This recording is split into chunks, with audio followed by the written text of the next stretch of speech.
Premier pape sud-américain, premier pape jésuite et premier pape connecté. Connu pour certaines de ses valeurs progressistes, le pape François s'est souvent démarqué en rompant avec la tradition et notamment en s'aventurant bien plus que ses prédécesseurs sur les réseaux sociaux. D'un côté, ce n'est pas étonnant. Le pape François a été élu en 2013, l'année de Doge, de Vine et du selfie. C'est d'ailleurs en août 2013 que son selfie avec des ados visitant le Vatican a fait le tour du monde.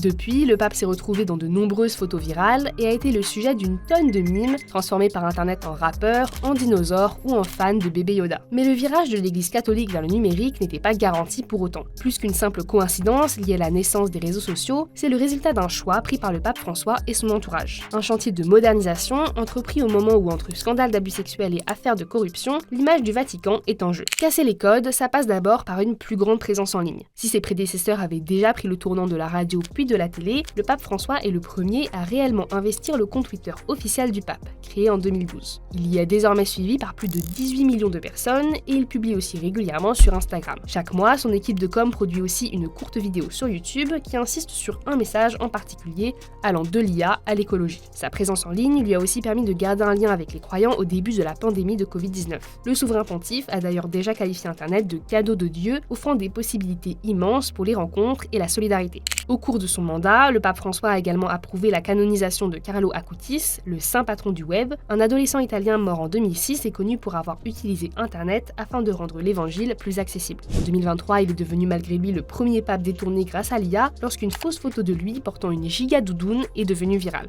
Et début 2025, des images du pape en FaceTime avec les chrétiens de Gaza ont fait la une. Mais si être le pape des réseaux sociaux a permis de moderniser et d'humaniser le chef de l'Église, ça ne l'a certainement pas empêché de se montrer critique à l'égard des nouvelles technologies. Le pape François a souvent mis en garde contre les dérives de l'IA, dénonçant le danger du cyberharcèlement et des fake news ou encore l'isolement que peut provoquer Internet. Le versant plus prudent d'une stratégie digitale bien rodée est loin d'être laissé au hasard.